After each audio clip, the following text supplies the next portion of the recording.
Eh bien, je vous invite à ouvrir votre Bible dans le livre de Deutéronome, chapitre 8.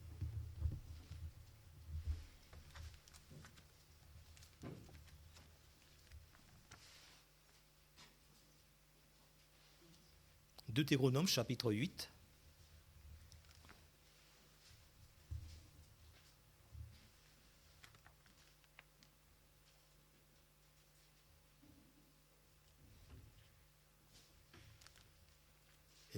Et nous voulons voir ce matin les dangers de l'amnésie spirituelle. Voilà, pour certains d'entre nous, c'est la fin des vacances et la rentrée qui pointe son nez. Rentrée pour les étudiants, les lycéens, les écoliers, et puis pour ceux qui doivent reprendre le travail. Voilà. Mais nous aurons de bons souvenirs de nos vacances en général s'il n'y a pas eu d'accident. Chacun aura des souvenirs à partager, de balades, de beaux endroits qu'il a visités, de belles choses qu'il a vues. Et le peuple d'Israël aussi a eu l'occasion de faire de la marche. C'était la marche dans le désert, pendant 40 ans. Et on aurait pu se dire, mais il n'y a pas de souvenirs, de bons souvenirs à tirer de cela. La Bible dit le contraire, Moïse va dire, souviens-toi, souviens-toi. Donc, dans la volonté de Dieu, même les choses qui paraissent difficiles sont instructives. Et c'est ce que nous voulons voir aujourd'hui. Le danger de l'amnésie spirituelle. Moïse, dans Deutéronome chapitre 8, va nous parler des causes de cela, du fait d'oublier les bienfaits de Dieu. Il va aussi montrer les conséquences et nous verrons aussi les remèdes. Eh bien, prenons Deutéronome chapitre 8 à partir du verset 1.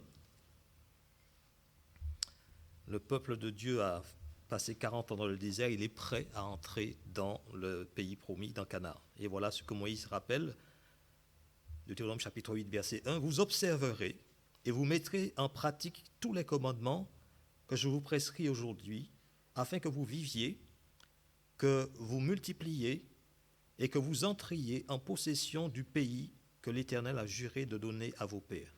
Souviens-toi de tout le chemin que l'Éternel, ton Dieu, t'a fait faire pendant ces 40 années dans le désert, afin de t'humilier et de t'éprouver, pour savoir quelles étaient les dispositions de ton cœur et si tu garderais ou non ses commandements. Il t'a humilié, il t'a fait souffrir de la faim, et il t'a nourri de la manne que tu ne connaissais pas et que n'avaient pas connu tes pères, afin de t'apprendre que l'homme ne vit pas de pain seulement, mais que l'homme vit de tout ce qui sort de la bouche de l'Éternel. Ton vêtement ne s'est point usé sur toi, et ton pied ne s'est point enflé pendant ces 40 années. Reconnais en ton cœur que l'Éternel ton Dieu te châtie comme un homme châtie son enfant. Dans une autre version, on dit t'éduque ou t'instruit comme un homme instruit éduque son enfant. Verset 6, tu observeras les commandements de l'Éternel ton Dieu pour marcher dans ses voies et pour le craindre. Car l'Éternel, ton Dieu, va te faire entrer dans un bon pays, pays de cours d'eau, de sources et de lacs, qui jaillissent dans les vallées et dans les montagnes, pays de froment, d'orge, de vignes, de figuiers et de grenadiers, pays d'oliviers et de miel, pays où tu mangeras avec abondance, où tu ne manqueras de rien, pays dont les pierres sont du fer et des montagnes duquel tu tailleras les reins. Lorsque tu mangeras et te rassasieras, tu béniras l'Éternel ton Dieu pour le bon pays qu'il t'a donné. Garde-toi d'oublier l'Éternel ton Dieu au point de ne pas observer ses commandements, ses ordonnances et ses lois que je te prescris aujourd'hui. Lorsque tu mangeras et te rassasieras, lorsque tu bâtiras et habiteras de belles maisons, lorsque tu verras multiplier ton gros et ton menu bétail, s'augmenter ton argent et ton or, et s'accroître tout ce qui est à toi, prends garde que ton cœur ne s'enfle et que tu n'oublies l'Éternel, ton Dieu, qui t'a fait sortir du pays d'Égypte, de la maison de servitude, qui t'a fait marcher dans ce grand et affreux désert, où il y a des serpents brûlants et des scorpions, dans des lieux arides et sans eau, et qui a fait jaillir pour toi de l'eau du rocher le plus dur, qui t'a fait manger dans le désert la manne inconnue de tes pères, afin de t'humilier et de t'éprouver pour te faire ensuite du bien. Garde-toi de dire dans ton cœur, ma force et la puissance de ma main m'ont acquis ces richesses. Souviens-toi de l'Éternel, ton Dieu, car c'est lui qui te donnera de la force pour les acquérir, afin de confirmer, comme il le fait aujourd'hui, son alliance qu'il a jurée à tes pères. Si tu oublies l'Éternel, ton Dieu, et que tu ailles après d'autres dieux, si tu les sers et te prosternes devant eux, je vous déclare formellement aujourd'hui que vous périrez. Vous périrez comme les nations que l'Éternel fait périr devant vous, parce que vous n'aurez point écouté la voix de l'Éternel, votre Dieu. Voilà. Eh bien, commençons avec les causes de l'amnésie spirituelle. Le peuple d'Israël, après avoir traversé cet affreux désert, aurait pu être tenté d'oublier que c'est l'Éternel qui lui a fait du bien. Et une première cause, c'est un manque d'analyse des interventions de Dieu dans notre vie. Versets 1 à 5, Moïse dit, et je prends le verset 2, il dit « Souviens-toi de tout le chemin que l'Éternel, ton Dieu, t'a fait faire pendant ces 40 années dans le désert, afin de t'humilier, de t'éprouver, pour savoir quelles étaient les dispositions de ton cœur, et si tu garderais ou non ses commandements. Il t'a humilié, il t'a fait souffrir de la faim, il t'a nourri de la manne que tu ne connaissais pas et que tes pères n'avaient pas connue, afin de t'apprendre que l'homme ne vit pas de pain seulement, mais que l'homme vit de tout ce qui sort de la bouche de l'Éternel. Ton vêtement ne s'est point usé sur toi, et ton pied ne s'est point enflé pendant ces 40 années. Reconnais en ton cœur que l'Éternel, ton Dieu, te châtie comme un homme châtie son enfant. » Voilà, Dieu avait promis aux enfants d'Israël de les délivrer de l'esclavage de l'Égypte, de les guider, de les protéger, de pouvoir à tous leurs besoins. Et tout ce qu'il avait dit, il l'a fait. Et remarquez que quand ils ont traversé cet affreux désert, il nous est dit que le pied ne s'est point enflé, les vêtements ne se sont point usés. Ça, c'est la grâce de Dieu. Tout ce dont ils avaient besoin quand ils avaient soif, Dieu a pourvu. Quand ils avaient faim, Dieu a pourvu aussi. Dieu a fait tout ce qu'il avait promis de faire. Et après cette sortie du désert, les enfants d'Israël auraient peut-être été tentés de faire une analyse superficielle des interventions de Dieu, reconnaissant qu'il s'agissait simplement ils avaient traversé le désert, ils avaient mangé chaque jour de la manne, leurs vêtements ne s'étaient pas tellement usés, n'étaient pas trop en mauvais état. Ils auraient pu simplement faire un état des lieux sans reconnaître que derrière tout cela, il y avait un Dieu qui agissait en leur faveur. Oui, c'est le danger de ne pas analyser les choses du passé, tout ce qui s'est passé dans notre vie. Et ils auraient pu ne pas comprendre et retenir ce que Dieu voulait leur apprendre au travers de toutes ces choses. Alors pourquoi Israël était exhorté à se souvenir de tout le chemin par lequel l'Éternel les avait fait passer? Eh bien, c'était pour que leur cœur éclate en louange pour le passé. Quand on se souvient que Dieu était avec nous, on est reconnaissant. C'était aussi pour fortifier sa confiance en Dieu pour le présent et pour l'avenir. S'il a fait ça dans le passé, ces grandes choses, il peut le faire aussi dans le présent et l'avenir. Dieu a prouvé sa fidélité, donc c'est vraiment un Dieu fidèle. On peut s'appuyer sur lui, on peut lui faire confiance. Oui, ils n'ont manqué de rien. Et le Dieu qui a délivré dans le passé peut aussi délivrer aujourd'hui, il peut aussi délivrer dans l'avenir. C'est le psaume 34 que nous avons lu ce matin, qui nous dit que quand on tourne vers lui les regards, on est rayonnant de joie. Dieu entend les cris de ceux qui l'appellent. Et nous aussi, en regardant en arrière, dans nos vies de chrétiens, nous pouvons voir combien la main de Dieu a été là pour nous conduire, pour nous guider dans les moments difficiles. Quand tout paraissait sans espoir et que nous ne savions pas quoi faire, c'est alors que Dieu nous a frayé un chemin. Il a calmé nos craintes, il a rempli nos cœurs d'actions de grâce. Alors, est-ce que vous est arrivé déjà de réfléchir un peu à votre passé, de dire, mais je remercie le Seigneur de la façon dont il a mené l'Évangile, toutes ces choses par lesquelles je suis passé, toutes ces difficultés, toutes ces joies, ces personnes aussi qu'il a mises auprès de moi et qui m'ont annoncé l'Évangile. Et puis aujourd'hui encore, je peux remercier le Seigneur pour tout ce qu'il a fait dans ma vie, pour les frères, les sœurs, pour les difficultés qui m'ont fait grandir et qui font que je suis ce que je suis, qui font que je suis là aujourd'hui. Voilà, de temps en temps, il nous faut faire ce petit chemin dans le passé et être reconnaissant. Voilà, pour ce que Dieu a fait dans les bons comme dans les mauvais jours. Voilà, tous les événements de la vie passée des Israélites avaient une valeur éducative parce qu'on les a dit que reconnais en ton cœur que ton Dieu te châtie comme un homme châtie son enfant. Et dans d'autres versions, il dit reconnais dans ton cœur que l'Éternel, ton Dieu, t'éduque comme un homme éduque son enfant. C'était vraiment une relation de père à fils quand l'Éternel conduisait son peuple au travers du désert pendant 40 ans. Et, eh bien, les Israélites auraient pu être tentés d'oublier tout ça. Et nous sommes un peu comme eux, oublieux, superficiels. Quand les bonnes choses nous arrivent, nous pensons que c'est tout à fait normal. Ça semble même être une récompense pour nos efforts, pour notre intelligence, pour notre sagesse et même pour notre spiritualité. Et si nous avions évalué ces choses-là comme Dieu veut que nous les évaluions, eh bien peut-être que nous serions plus reconnaissants à Dieu.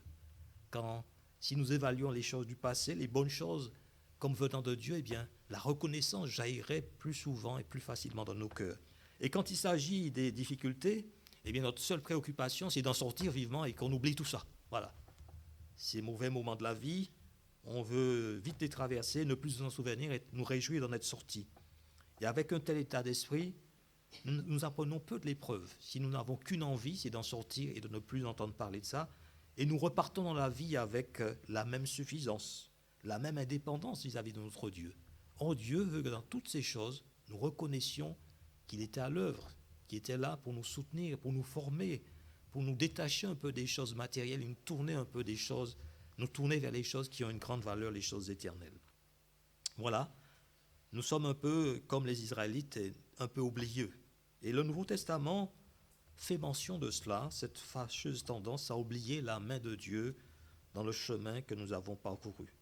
L'Épître aux Hébreux au chapitre 12, versets 4 à 6, que vous pouvez prendre avec moi, gardez un doigt dans Deutéronome, parle un peu de cet oubli que nous avons quand nous passons par les choses difficiles. Hébreux chapitre 12,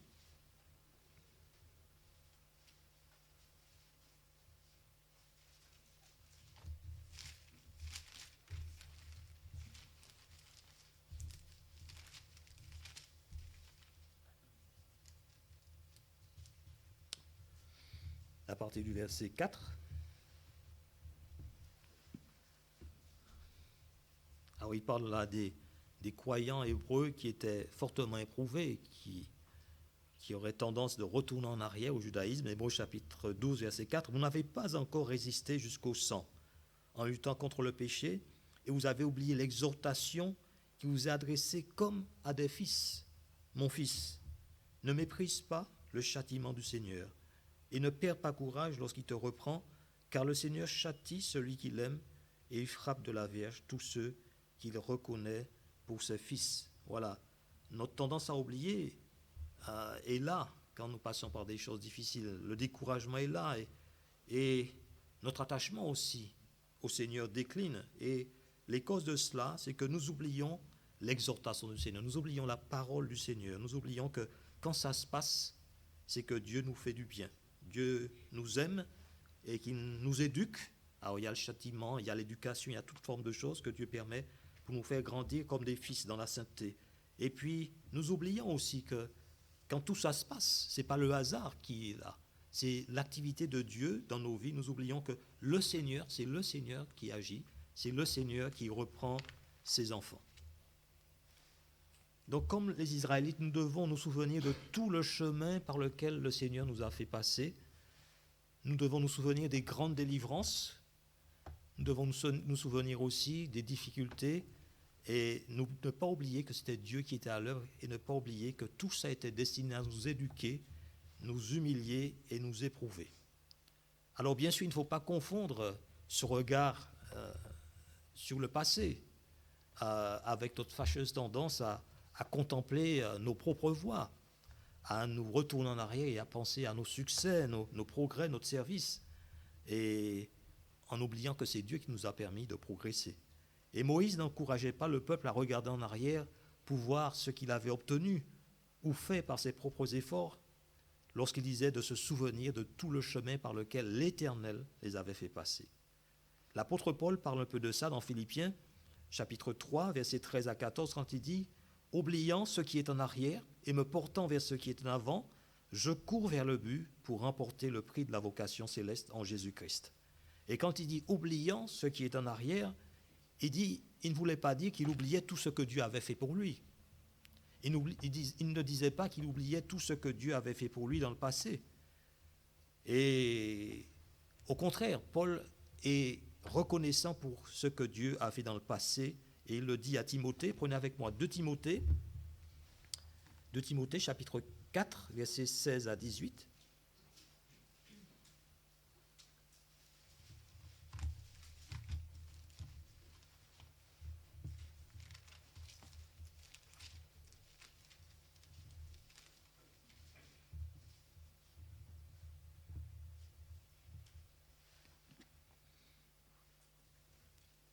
Alors, Paul arrive à la fin de sa vie et laisse une sorte de testament à son fils spirituel, Timothée, et lui dit, 2 Timothée chapitre 4, verset 16, « Dans ma première défense, personne ne m'a assisté, mais tous m'ont abandonné.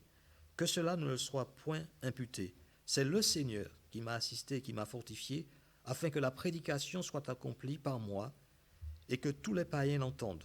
Et j'ai été délivré de la gueule du lion. Le Seigneur me délivrera de toute mauvaise, il me sauvera pour me faire entrer dans ce royaume céleste. À lui soit la gloire au siècle des siècles. Amen. » Voilà. Paul souligne que c'est le Seigneur qui l'a assisté dans toutes ses difficultés. Il ne dit pas c'est moi qui m'en suis sorti par ma spiritualité. Il dit que c'est le Seigneur qui m'a fortifié. Il dit que c'est le Seigneur qui m'a délivré. Paul reconnaissait juste dans ses difficultés passées la main de Dieu pour lui faire du bien. Et il dit, afin que l'évangile soit annoncé aux païens. C'est le Seigneur qui le délivrera aussi. Sa confiance dans le Seigneur dans le passé fortifie sa confiance dans le Seigneur pour le futur. C'est le Seigneur qui me délivrera de toute mauvaise et il me sauvera pour me faire entrer dans ce royaume céleste. Il dira aussi... à quelle souffrance n'ai-je pas été exposé à Antioche, à Icône, à Lystre? Quelle persécution n'ai-je pas supportée? Et le Seigneur m'a délivré de toutes. Voilà. Paul faisait ce regard, regardait un peu le passé, regardait ses difficultés, disait, mais voilà, c'est le Seigneur qui m'a délivré. C'est lui qui m'a fait du bien au travers de ces difficultés. Et c'était un peu ce que Moïse voulait dire aux Israélites. N'oubliez pas votre Dieu, n'oubliez pas. Essayez d'analyser, tirer profit de ce qui s'est passé pour discerner la main de Dieu dans vos vies, pour discerner l'éducation de Dieu. Et pourquoi Moïse disait au peuple ça? Pourquoi il lui disait, faites attention de ne pas oublier? Parce que Dieu allait les faire entrer dans un pays où coule le lait et le miel, où les bonnes choses leur seraient données. Ce n'est pas à ce moment-là qu'ils auraient appris la dépendance de Dieu. Il fallait apprendre que tout ce qu'on a vient de Dieu, pour que quand on l'a, on ne s'attache pas aux choses que nous avons, mais qu'on puisse s'attacher à Dieu. Et nous rappeler que toutes les bonnes choses que Dieu nous donne, enfin, toutes les bonnes choses dont nous jouissons, ça vient de Dieu. Voilà. S'ils n'avaient pas appris la leçon dans le désert, eh bien, en arrivant à Canaan, ils auraient dit, oh super, tout ça, oh, c'est pour moi, je suis spirituel, allez, regardez. Mais il fallait apprendre que tout ce qu'on a vient de Dieu. Afin que l'homme, regardez, Deutéronome chapitre 8, l'homme ne vit pas de pain seulement, mais que l'homme vit de tout ce qui sort de la bouche de l'Éternel. Même la manne venait de l'ordre de Dieu. C'est Dieu qui envoyait la manne. Voilà, Deutéronome chapitre 8, verset 3. Voilà. Il t'a humilié, il t'a fait souffrir de la faim, il t'a nourri de la manne que tu ne connaissais pas et que n'avait pas connu tes pères, afin de t'apprendre que l'homme ne vit pas de pain seulement, mais que l'homme vit de tout ce qui sort de la bouche de l'Éternel. Et n'est-ce pas, ça ne vous rappelle pas quelque chose, ces paroles? Ça vous rappelle le Seigneur, bien sûr, quand il a été tenté dans le désert. C'est la première citation de notre Seigneur quand il a été tenté par Satan dans le désert. Alors, le voilà, il était dans un désert aride, il avait jeûné pendant 40 jours et 40 nuits, Il était tout seul, il n'y avait personne avec lui. Et voilà que le diable tente, comme il a tenté Adam et Ève, comme il a tenté les enfants d'Israël dans le désert. Et Jésus était seul, affamé, mais il était là pour Dieu. Il était là aussi pour nous, pour l'homme, pour nous montrer de quelle façon il faut résister à l'ennemi quand on passe par ces moments difficiles. Si Jésus avait résisté à Satan dans le désert comme le Dieu Tout-Puissant, il n'aurait pas été un exemple pour nous. On aurait dit, il a utilisé sa puissance pour se sortir de mauvais pas. Quelle instruction, qu'est-ce que j'aurais pu apprendre dans cela? Mais non, c'est comme homme qu'il a affronté Satan. Et il a affronté pour que nous puissions apprendre à notre tour comment affronter les difficultés avec Dieu. Et quand nous voyons celui qui a été rendu semblable à nous en toutes choses, triompher du malin, ça nous encourage. Nous disons, bien, si l'homme Jésus a pu triompher du malin, pour être un exemple pour nous, nous, à notre tour, nous pouvons triompher aussi de lui, de la même façon, en utilisant la parole de Dieu. Voilà.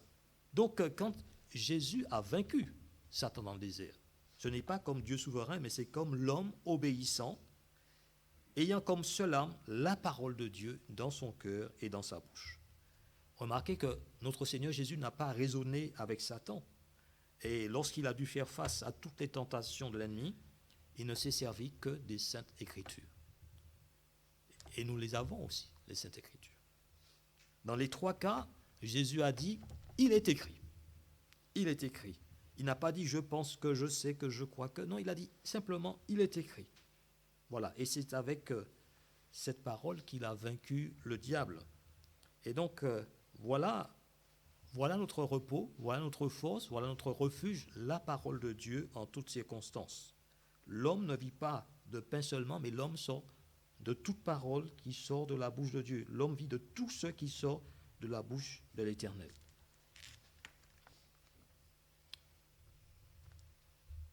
L'amour de Dieu envers les siens se manifeste de diverses manières.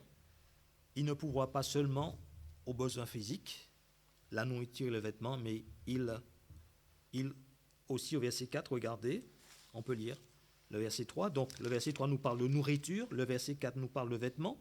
Ton vêtement ne s'est point usé sur toi et ton pied ne s'est point enflé pendant ces 40 années. Il s'occupe aussi de nos besoins spirituels, nos besoins intellectuels. Quand il dit au verset 5, reconnais en ton cœur que l'Éternel, ton Dieu, te châtie comme un homme châtie son enfant. Dans d'autres versions, le Seigneur t'éduque. Il veut faire de nous des hommes de caractère, des hommes faits, des femmes faites. Voilà. Nous n'aimons pas la discipline. Nous n'aimons pas trop l'éducation. Nous n'aimons pas qu'on dise ça c'est pas bien, ça c'est mieux. La discipline n'est pas un sujet de joie, mais de tristesse, comme l'a dit l'Épître aux Hébreux. Un fils aime bien le vêtement, les beaux vêtements. Un fils aime la bonne nourriture, mais pas la correction. Mais la verge qui étant redoutée produit ce qu'aucun bienfait matériel, aucune bénédiction terrestre ne peut produire. Le fils doit reconnaître l'amour et la sollicitude d'un père, aussi bien dans les bienfaits matériels, quand Dieu nous donne les bonnes choses, le vêtement, la nourriture, mais aussi dans la discipline. Nous sommes tentés de nous reposer sur les grâces, les bénédictions, toutes sortes de dons, et d'oublier celui qui donne ces dons, le donateur, le Seigneur. Toutes ces bonnes choses se placent entre notre cœur et le Seigneur. Elles deviennent un piège pour nous. De là, la nécessité de l'épreuve. Notre Père voit le danger et il envoie l'épreuve. Lorsque l'épreuve ébranle nos faibles et pauvres cœurs, l'ennemi, nous souffle dans l'oreille. Est-ce que c'est cela l'amour? Et vous voyez aujourd'hui ce qui se passe. Tout le monde fait un peu ce qu'il veut, il n'y a pas de limite. Les enfants sont des rois, ils ne connaissent pas la discipline. Voilà. Mais le Seigneur ne veut pas que nous soyons des enfants gâtés, il veut nous former, il veut que nous soyons des enfants obéissants. Eh bien, quand nous passons par la discipline et que l'ennemi veut nous souffler, est-ce que c'est ça l'amour? La foi peut répondre sans hésitation, oui, tout est amour et sagesse dans les voies de Dieu. Voilà. Et nous pouvons le dire maintenant. Voilà, je sais maintenant et je reconnais avec joie, à la louange de la grâce qui m'a arraché de la perdition, que Dieu s'occupe de toutes mes fautes pour me rendre semblable à Jésus-Christ.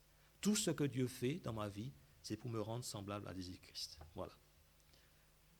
Donc, c'était une première cause d'amnésie spirituelle, un manque de discernement, un manque d'analyse des bienfaits de Dieu dans le passé. Et Moïse donc place devant les enfants d'Israël les motifs propres à réveiller, à fortifier leur confiance en Dieu. Ces motifs qui sont fondés sur le passé, sur le présent et sur l'avenir. Ils devaient se souvenir du passé et ils devaient considérer le présent et anticiper l'avenir pour être encouragés à obéir à ce grand Dieu qui avait fait de bonnes choses pour eux, qui voulait encore faire de grandes choses pour eux. Un avenir brillant les attendait, c'est ce qu'il dit au verset 7 et 9, quand il dit « Car l'Éternel, ton Dieu, va te faire entrer dans un bon pays, pays de cours d'eau, de sources et de lacs, qui jaillissent dans les vallées et dans les montagnes, pays de froment, d'orges, de vignes, de figuiers, pays où tu mangeras du pain avec abondance, où tu ne manqueras de rien, pays dont les pierres sont du fer et des montagnes duquel tu tailleras les reins. » Comment est-ce qu'on peut avoir confiance en Dieu pour l'avenir? C'est parce qu'on a analysé que dans le passé, Dieu nous a fait du bien. On a analysé que nous n'étions pas seuls. Dans toutes ces difficultés que Dieu nous a fait passer, il nous a fait apprendre à nous accrocher à lui et pas aux choses. Puisque quand il n'avait plus rien, on n'avait que Dieu. Eh bien, ça nous encourage aussi pour le futur, disant, eh bien, s'il a fait ça dans le passé, il peut le faire dans le futur. Voilà. Alors, c'était déjà une première cause d'amnésie, le manque d'analyse des bienfaits de Dieu, de la main de Dieu dans notre passé. Et puis, une deuxième cause d'amnésie spirituelle, c'est le manque de reconnaissance. Et nous voyons ça au verset 10 à 18. « Lorsque tu mangeras et te rassasieras, tu béniras l'Éternel ton Dieu pour le bon pays qu'il t'a donné. Garde-toi d'oublier l'Éternel ton Dieu, au point de ne pas observer ses commandements, ses ordonnances et ses lois que je te prescris aujourd'hui. Lorsque tu mangeras et te rassasieras, lorsque tu bâtiras et habiteras de belles maisons, lorsque tu verras multiplier ton gros et ton menu bétail, s'augmenter ton argent et ton or, et s'accroître tout ce qui est à toi, prends garde que ton cœur ne s'enfle et que tu n'oublies l'Éternel ton Dieu, qui t'a fait sortir du pays d'Égypte, de la maison de servitude, qui t'a fait marcher dans ce grand et affreux désert, où il y a des serpents brûlants et des scorpions, dans des lieux arides et sans eau, et qui a fait jaillir pour toi de l'eau du rocher le plus dur, qui t'a fait manger dans le désert la manne inconnue de tes pères, afin de t'humilier et de t'éprouver pour te faire ensuite du bien. Garde-toi de dire en ton cœur, ma force et ma puissance, et la puissance de ma main, m'ont acquis ces richesses. Souviens-toi de l'Éternel ton Dieu, car c'est lui qui te donnera de la force pour les acquérir, afin de confirmer, comme il le fait aujourd'hui, son alliance qu'il a jurée à tes pères. Voyez, toutes ces mises en garde. N'oublie pas, souviens-toi de l'Éternel. Et quand on regarde l'histoire des enfants d'Israël, on est étonné de leur comportement. On se dit, après tout ce que Dieu a fait pour eux, comment est-ce qu'ils ont fait pour retourner à leurs anciennes pratiques? Comment est-ce qu'ils ont fait pour l'oublier? Et Jérémie nous dit que le cœur est tortueux et méchant par-dessus tout. Qui peut le connaître? Et remarquez que c'est dans le cœur que le péché naît, le péché d'autosuffisance, la satisfaction de soi et de ses œuvres. Et cela se traduit par des attitudes, des paroles et même le silence. La reconnaissance, un manque de reconnaissance. Et donc Moïse met en garde les enfants d'Israël, garde-toi d'oublier l'Éternel. Garde-toi de dire, verset 17, en ton cœur, ma force et ma puissance et la puissance de ma main m'ont acquis ces richesses. Voilà. Nous oublions, nous aussi, parfois de remercier le Seigneur. Et le psaume 50 dit, celui qui offre au sacrifice des actions de grâce me glorifie. Hébreux chapitre 13, verset 15 dit, par lui offrant sans cesse à Dieu un sacrifice de louange, c'est-à-dire le fruit des lèvres qui confessent son nom.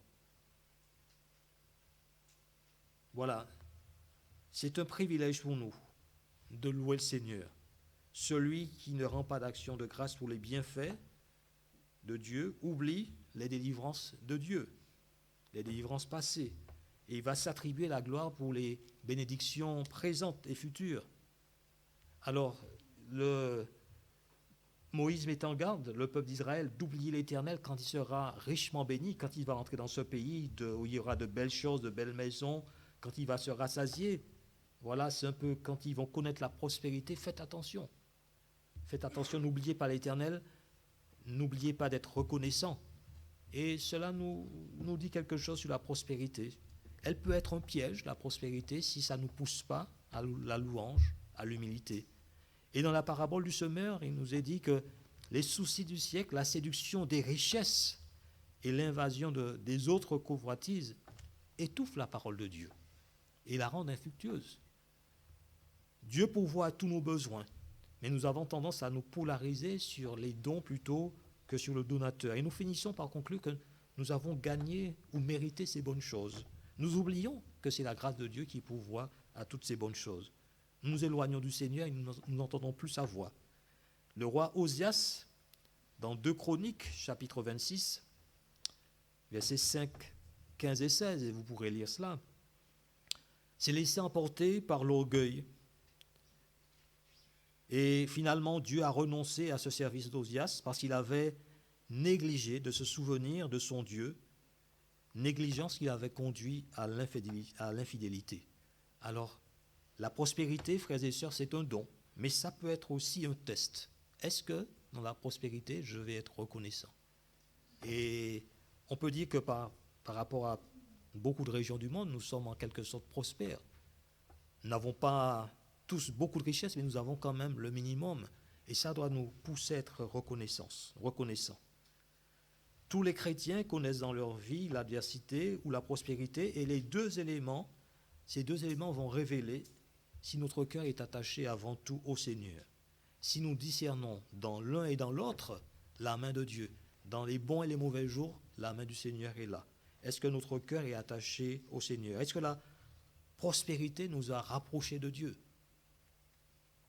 Est-ce que l'adversité nous a rapprochés du Seigneur? Est-ce que dans les bonnes choses que nous avons, dans les mauvaises choses par lesquelles nous passons, nous nous confions davantage dans le Seigneur? Ou est-ce que nous sommes tellement aveuglés par nos biens ou par nos peines que nous avons oublié notre Dieu au point de ne plus discerner sa main dans notre vie, au point de ne plus lui rendre grâce? Et voilà, frères et sœurs, l'action de grâce, c'est le dimanche, ensemble. Mais c'est quelque chose à cultiver tous les jours. Parce que tous les jours, Dieu prend soin de nous. Donc n'oublions pas de rendre grâce. Voilà les deux dangers. Et donc, c'est une situation sérieuse. Et Moïse, il a non seulement précisé les causes, c'est-à-dire négliger de tirer profit de l'action de Dieu dans le passé, négliger de rendre grâce, mais il va aussi souligner les conséquences de cette amnésie spirituelle.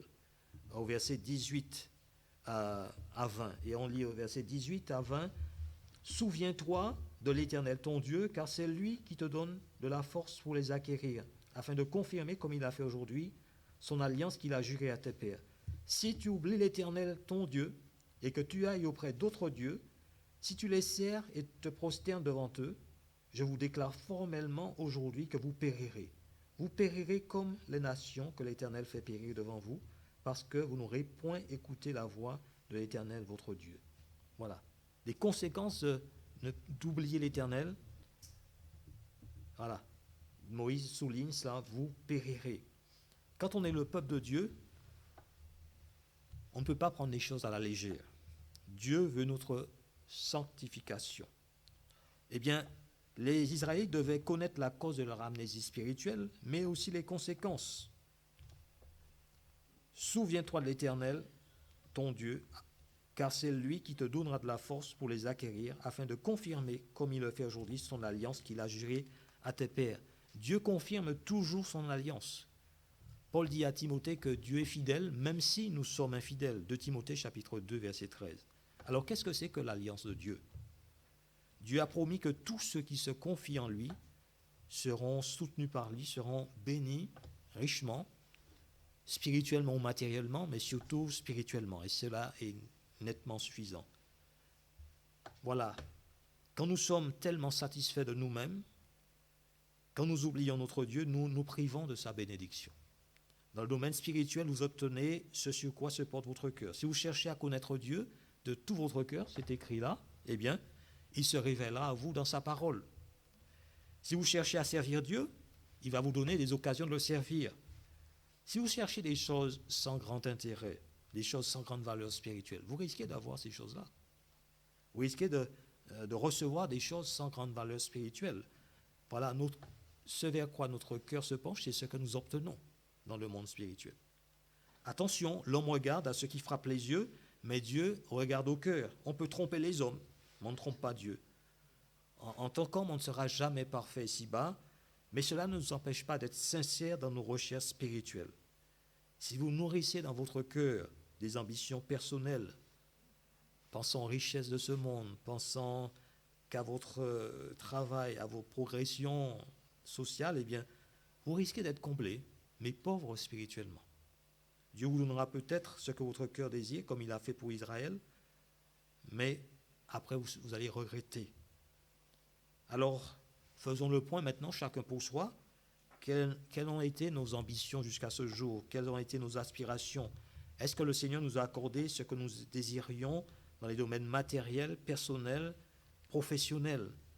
Et puis, c'est déjà une première chose. C'est un point à faire. Vous allez le faire chez vous, maintenant, si vous voulez. Et puis, vous demandez ensuite, est-ce que dans toutes ces choses, j'ai d'abord le Seigneur, plus ces choses, ou est-ce que j'ai toutes ces choses sans le Seigneur? C'est à nous, voilà, de faire attention à ce que nous désirons et de ne pas oublier le Seigneur. Souviens-toi de l'Éternel, verset 18, ton Dieu, car c'est lui qui te donnera de la force pour les acquérir. Voilà, les conséquences, eh bien, c'est oublier le Seigneur quand nous avons toutes ces bonnes choses. Mais si Moïse a parlé des causes, des conséquences, eh bien, il est un berger et Moïse avait un réel souci pour le troupeau qu'il conduisait. Et il disait, par exemple, dans Exode chapitre 32, verset 32, « Pardonne maintenant leurs péchés, sinon efface-moi de ton livre que tu as écrit. » Non seulement Moïse a exhorté Israël à se souvenir de l'Éternel, mais il va aussi lui montrer comment traiter cette amnésie qui peut traverser nos vies. Et il va prescrire 2 médicaments. Le premier remède contre l'amnésie spirituelle, c'est un cœur satisfait de la providence de Dieu. Et Moïse, dans son discours, insiste longuement sur tout ce que Dieu avait fait pour le peuple. Au Deutéronome chapitre 8, verset 3, il va leur dire d'abord, « Il t'a humilié, il t'a fait souffrir de la faim, il t'a nourri de la manne. » Voilà, Dieu a pourvu à ses besoins spirituels, la nourriture. Verset 4, « Ton vêtement ne s'est point usé sur toi et ton pied ne s'est point enflé pendant ces 40 années. » Ton vêtement, Dieu a pourvu aussi aux vêtements et aux soins corporels. Verset 7, « Car l'Éternel ton Dieu va te faire entrer dans un bon pays, pays de cours d'eau, de sources et de lacs qui jaillissent dans les vallées et dans les montagnes. » Voilà. Dieu aussi va leur donner un bon pays, un pays excellent, avec un sol riche. Ça n'a rien à voir avec l'Égypte ou le désert. Verset 10, par exemple, on lit lorsque tu mangeras et que tu rassasieras, tu béniras l'Éternel ton Dieu pour le bon pays qu'il t'a donné. Voilà. Un cœur satisfait de la providence de Dieu. Verset 15 aussi, il dit que l'Éternel ton Dieu qui t'a fait marcher dans ce grand et affreux désert où il y avait des serpents brûlants. Dieu l'a fait marcher et pourtant il n'a pas eu le pied enflé. Son vêtement ne s'est pas usé. Verset 16 aussi, il va dire qui t'a fait manger dans le désert la manne inconnue de tes pères afin de t'humilier, de t'éprouver pour te faire ensuite du bien. Qui t'a fait manger. Là encore, Dieu a agi. C'est lui qui a fait manger le peuple. Verset 18, souviens-toi de l'Éternel ton Dieu. Voilà, souviens-toi. Voilà, Dieu tient dans sa main notre passé, notre présent, notre avenir, comme il l'a tenu pour les Israélites. Il ne les a jamais laissés tomber. Et il fallait qu'ils retiennent qu'ils avaient tout pleinement en l'Éternel. Mais voilà justement le nœud du problème. Est-ce que la sagesse et la providence de Dieu étaient suffisantes ou devaient-ils diriger eux-mêmes leur vie? Et donc, Moïse le rappelle, n'oubliez pas d'être satisfait de la providence de Dieu dans votre vie. Remarquez ces choses-là, n'oubliez pas toutes ces choses. Eh bien, le livre de l'Exode est à la fois historique, parce qu'il parle des choses qui sont réellement passées, mais il est aussi typique, en ce sens qu'il annonce des choses d'une façon imagée qui vont se passer dans l'avenir. Et en quelque sorte, ce livre illustre la providence de Dieu pour tous les croyants que nous sommes dans la personne et l'œuvre de Jésus-Christ. Voilà, en Jésus-Christ, Dieu va pourvoir à tous nos besoins, la nourriture, le vêtement, les soins physiques, les soins matériels. C'est pourquoi d'ailleurs dans l'Évangile selon Matthieu en particulier, de nombreux aspects de la vie du ministère de Jésus sont présentés comme ayant un lien avec l'Exode. Christ est aujourd'hui, frères et sœurs, la providence de Dieu pour nous. En lui, Paul déclare que nous avons tout pleinement, Éphésiens chapitre 1, verset 3, nous avons été bénis de toute bénédiction dans les lieux spirituels, de toute bénédiction spirituelle dans les lieux célestes en Christ. Colossiens chapitre 2, verset 20, nous avons tout pleinement en Christ, en particulier tous les trésors de la sagesse et de la connaissance. Colossiens chapitre 2, verset 3. Romains chapitre 8, verset 32, lui qui n'a point épargné son propre Fils, mais qui l'a livré pour nous tous, comment ne donnera-t-il pas aussi toutes choses avec lui? Dieu pourvoit à tous nos besoins en Jésus-Christ, comme il a pourvu à tous les besoins du peuple d'Israël, et comme il allait pourvoir à tous leurs besoins, il ne fallait pas l'oublier. Il ne faut pas oublier dans nos cœurs la providence de Dieu. Et puis, un deuxième remède à un cœur soumis à la volonté de Dieu, cette volonté qui est révélée dans sa parole. Les exhortations de Moïse font appel au cœur et à la volonté. Quand il dit « souviens-toi, garde-toi d'oublier, tu observeras, veille attentivement », ça fait appel au cœur et à la volonté. Voilà. Ne laissons pas, voilà un remède contre l'oubli de ce que Dieu a fait pour nous, c'est de mettre en œuvre nos cœurs et nos volontés, de ne pas laisser nos cœurs partir comme ça, de ne pas être paresseux, mais d'être engagé. Veille attentivement, tu observeras, souviens-toi, garde-toi de dire. Voilà. Notre Père Céleste désire que ses enfants soumettent leur cœur et leur volonté à la sienne. Pourquoi cela? Parce que Dieu nous aime et parce que c'est seulement ainsi que nous recevrons les bénédictions qu'il tient en réserve pour nous. Moïse connaissait la disposition du cœur humain à oublier ce qui concerne Dieu, à oublier le ciel, à oublier l'éternité. Moïse sentait pour lui-même la puissance morale des avertissements et des exhortations répétées plusieurs fois, comme nous l'avons lu dans ce chapitre de Deutéronome. Peut-on se lasser du Seigneur Jésus-Christ? Peut-on se lasser de sa personne? Peut-on se lasser de son cœur? Et la deuxième question, c'est avons-nous besoin d'autre chose que de cela? Verset 11 nous dit « Garde-toi d'oublier l'Éternel ton Dieu au point de ne pas observer ses commandements, ses ordonnances et ses lois que je te prescris aujourd'hui. » Finalement, se souvenir du Seigneur, c'est lui faire confiance et se soumettre à lui. Et ce genre d'engagement, c'est ce qui plaît à Dieu. Alors que le Seigneur bénisse sa parole dans nos cœurs. Et j'aimerais terminer par ce cantique qui dit « C'est vers toi,